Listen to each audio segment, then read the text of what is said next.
Assalamualaikum warahmatullahi wabarakatuh.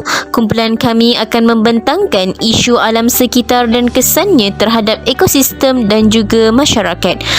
Kumpulan kami terdiri daripada 10 orang ahli, iaitu Munirah Sumayah binti Ibrahim, Munirah Hairani binti Zakaria, Nurul Nabila binti Muhammad Zamri, Puteri Nur Muna Izzah binti Alwi, Nur Alia Farhana binti Muhammad Siran, Aliana Jiha binti Muhammad Ahwali, Nur Husna Syamila binti Syamsuddin, Nurul Madiyah binti Muhammad Aftah Nizam, Qaid Damia Maisara binti Muhammad Hisham, serta Siti Nur Humaira binti Muhammad Zunuraini. Apakah konsep alam sekitar dan ekosistem di Malaysia?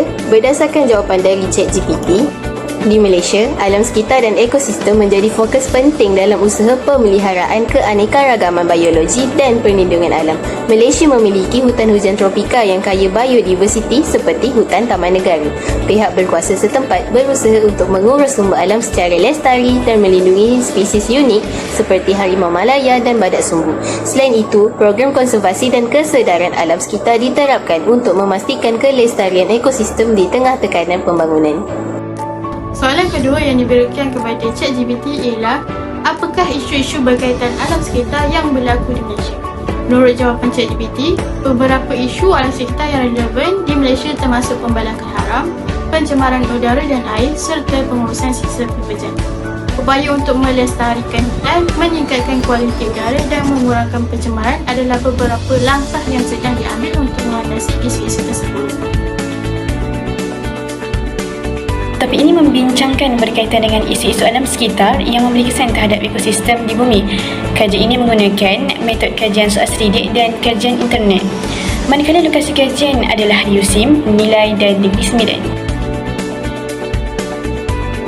Bumi merupakan planet yang mempunyai kepelbagaian kehidupan dan spesies kerana kedudukan bumi yang strategik dan saling bergantung antara satu sama lain.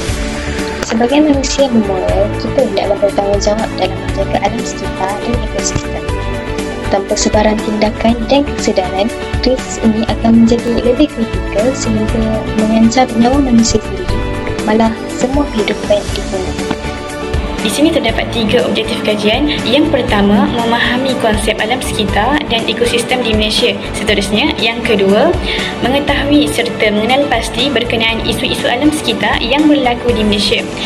Dan yang ketiga, mengkaji apakah krisis-krisis alam sekitar dan kesannya terhadap ekosistem dan masyarakat di Malaysia. Seterusnya, terdapat 2 metodologi yang digunakan dalam kajian ini, iaitu soal selidik dan kajian internet. Mula soal selidik dilaksanakan dalam bentuk Google Form dan dilakukan dalam bentuk skala Likert. Hasil soal selidik dikumpul selama 4 hari. Maklumat kajian juga diperolehi daripada sumber pencarian internet seperti artikel dan jurnal di atas talian. Isu alam sekitar terhadap pencemaran udara.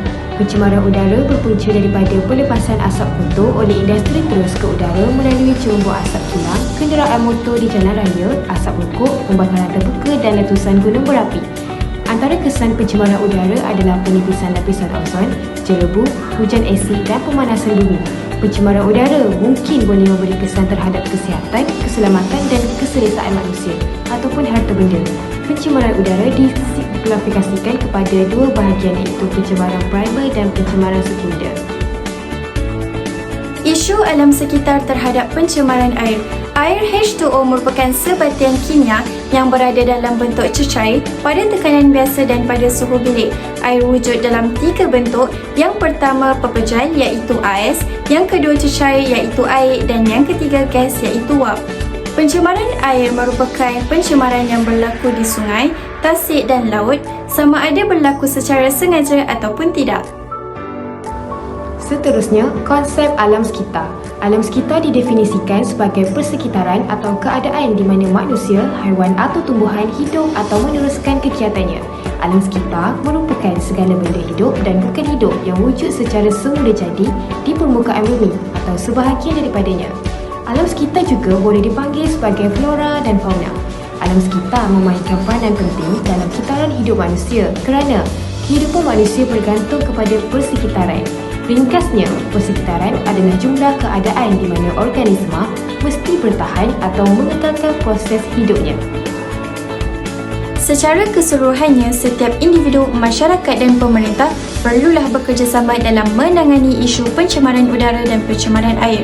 Pihak kerajaan telah melaksanakan pelbagai usaha untuk menangani pencemaran terhadap alam sekitar seperti penguatkuasaan undang-undang, kempen-kempen kesedaran, pameran berkaitan pencemaran alam sekitar dan sebagainya. Namun, usaha-usaha kerajaan itu ibarat mencurah air ke daun keladi tanpa disokong oleh pihak-pihak NGO dan masyarakat di negara ini.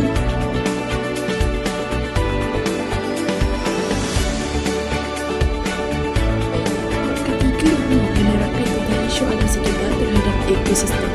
Ekosistem membawa masa kepada sistem yang melibatkan interaksi antara satu komuniti, iaitu haiwan, tumbuhan dan sebagainya dengan alam persekitarannya yang tidak bernyawa. Seterusnya, isu alam sekitar terhadap pencemaran udara. Pencemaran udara berlaku disebabkan oleh beberapa faktor. Antara faktornya berpunca daripada bahan kimia. Bahan kimia terdiri daripada jirim, zarah dan juga bahan biologi. Pencemaran bahan kimia boleh menyebabkan pencemaran udara. Sebagai contoh, dalam Keratan Akhbar Utusan Malaysia Mac 2021 melaporkan kejadian pencemaran udara yang telah berlaku di Pasir Kurang Johor disebabkan bahan kimia memasuki Sungai Kim Kim. Isu ini telah membawa kesan yang negatif terhadap penduduk di sekitar itu maupun kehidupan laut.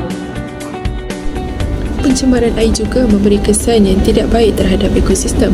Hal ini berpunca daripada beberapa faktor seperti pelanggaran kapal serta penggunaan kapal yang telah uzur. Masalah ini mengakibatkan berlakunya tumpahan minyak di lautan. Kesan daripada tumpahan minyak di permukaan laut menyebabkan hidupan laut seperti ikan, kerang, udang dan banyak lagi jenis hidupan lain turut terjejas kerana ekosistem laut sudah terganggu dengan pencemaran air. Kesimpulannya, isu ini memberi banyak kesan yang negatif terhadap air maupun udara. Oleh itu, perkara ini perlu dipandang serius sebelum ianya berlarutan. Antara pihak yang dipertanggungjawabkan adalah Jabatan Alam Sekitar yang berfungsi untuk mencegah, menghapus, mengawal pencemaran serta memperbaiki alam. Tidak lupa juga, Jabatan Alam Sekitar boleh bekerjasama dengan Badan Akademi Sains Malaysia iaitu ASM untuk menangani isu pencemaran udara dan juga air.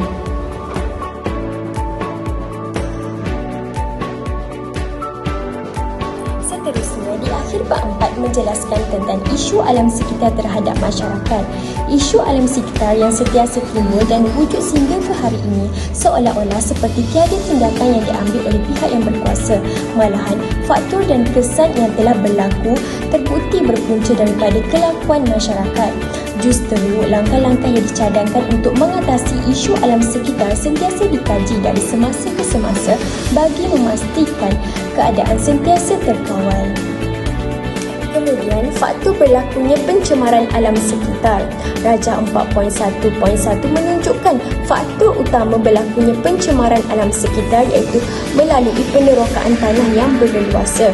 Ini kerana pembangunan yang semakin rancak akibat penempatan penduduk yang semakin bertambah saban hari untuk memenuhi keperluan dan kehendak dalam kehidupan masyarakat. Kesan pencemaran alam sekitar terhadap kesihatan masyarakat. Terdapat berbagai kesan yang boleh diperolehi daripada pencemaran alam sekitar seperti sesak nafas, demam denggi, flu, strok haba dan lain-lain. Kesan ini sangat bahaya sehingga boleh mengakibatkan kematian. Perkara ini perlu dititikberatkan kerana telah berlakunya pencemaran air di Sungai Kim Kim pada tahun 2019. Hal ini terjadi kerana tiada kesedaran sivik dalam diri mereka dan kini menjadi hidangan wajib dalam berita-berita yang dipaparkan dalam media massa arus perdana.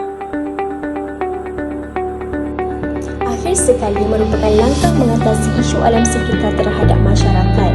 Rajah 4.3.1 menunjukkan majoriti mengatakan langkah utama iaitu melalui aktiviti kesedaran alam sekitar seperti yang telah dilakukan oleh Jabatan Alam Sekitar dengan mengadakan pelbagai program pada Hari Alam Sekitar Sedunia contohnya pada tahun 2021 dengan bertemakan Evaluating Water.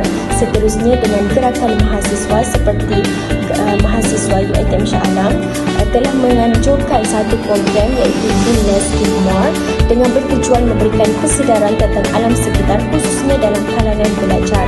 Seterusnya dengan mengadakan kempen melalui penerbitan akhbar atau majalah bagi memastikan masyarakat sentiasa peka dengan isu alam sekitar. Konklusinya, pencemaran alam sekitar berlaku berpunca daripada tangan-tangan pihak yang tidak bertanggungjawab. Hal ini perlu dititik beratkan agar keindahan alam sekitar terjaga. Oleh itu, kita mestilah bekerjasama dalam menangani isu pencemaran alam sekitar.